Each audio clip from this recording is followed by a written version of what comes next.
Morning. Waking up a bit late, but it's day 2 of Godot Con. Let's talk about how day 1 went. So yeah, the event runs pretty well. um, Again, that conversation about who the event is for is an interesting one, and I think it's not a bad one, right? It's not a bad one. I want to be very clear about this. But yeah, the weekend to weekday split is a big thing. The fact that, this is much more for, at the moment, hobbyists and such. And that's not, again, not a bad thing. It also means that in the talks and workshops, which have been both brilliant, by the way, they are very much focused at people who are new to game development. There's no more advanced talks, shall we say. So, for example, if there's a talk on like what's going on in such and such an area, really if you are reading the change log or the news, well, not so much the change log's obviously always the most up-to-date thing, but if you're reading like the blog posts and the news announcements, you're not going to be shocked or surprised by anything new there, right? It's mostly just sort of recapping it for people, which is very helpful, very useful, solid. Likewise, so I went to one of the workshops, the procedural content generation. I'm a huge fan of PCG stuff. I knew that it was probably going to be below my level, but I was really hoping that maybe there were some tricks in Godot that I had missed. And it was more sort of an introduction to, like, oh, this is wave function collapse. This is an L system. This is what Perlin noise and simplex noise is. Photon stuff.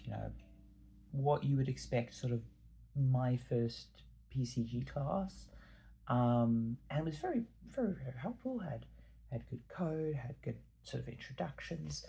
And honestly, if you are new to game dev or you're new to PCG stuff even, it was a fantastic course, thing, intro, and yeah, solidly run. But yeah, it wasn't filled with the kind of stuff that I was hoping it was going to be filled with. Likewise, a lot of the talks from people who weren't talking directly about Godot, but they're like development. So like the PVKK guys gave a really nice talk, talking about the stuff they did, the hacks they execute for their stuff, and like Waxhead's talk was very, very lovely as well.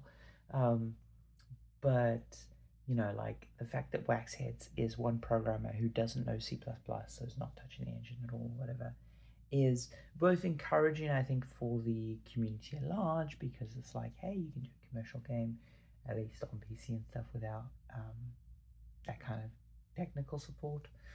But I personally fully understand where the hesitancy, like, so she talked a bit about the hesitancy of publishers with Godot, and I don't think, there is a hesitancy with publishers with Godot, because it always is like that with something new.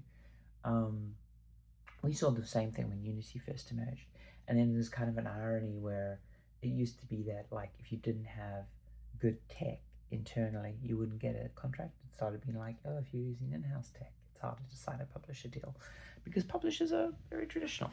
But at the same time, like, it's also harder to back a studio, because like publishers know that technical problems come up, especially as you sort of approach harder things like shipping to console and hitting certain quality barriers, and doing that with just one programmer who hasn't got a strong technical background, in the sense of like, yeah, it's interesting, it's understandable. So yeah, there's a certain vibe check. Then, like, obviously there was some talks from W4 and some other stuff. I'll be honest with the W4 stuff. I already sort of put out my opinion thing. I don't want to talk too much about that, because as you guys know, I'm gonna do the community poll thing. I'll put it out there, and I'll just sort of let that speak for itself. I was very upset to see some of the things that I had nitpicked before. Most notably the the sort of incorrect language, frankly, no, I'm going to call it what it is, the bullshit and misleading language about open source on console and the blatant mistruths there.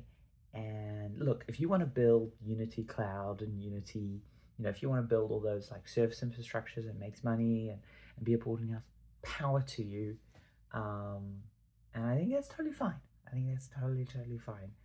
I just, especially given the lack of experience in the room, putting around those mistruths and presenting them in that manner, I think it gives me the ick. It gives me the ick, I'll be honest. And I was very disappointed to see that stuff repeated on stage.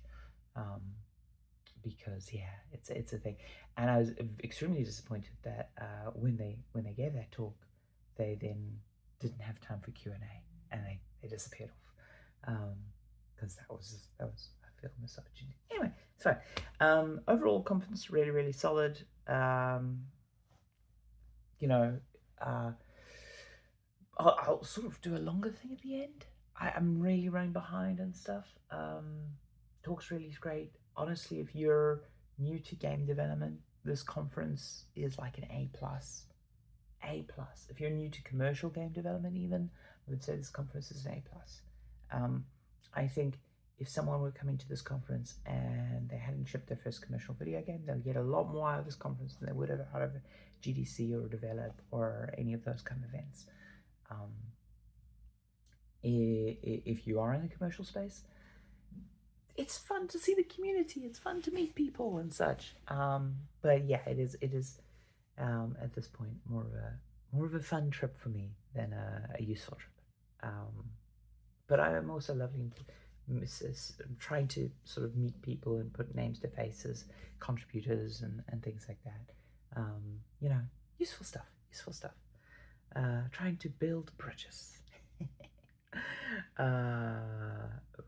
Not burn too many of them. Anyway, I need to get going. I'm sleepy and I slept in a bit. But hey, it's fine. It's chill. I'm now treating this as chill time. And yeah, hope that update's useful, and I'll do another one tomorrow on the sort of final bit of the conference. Take care.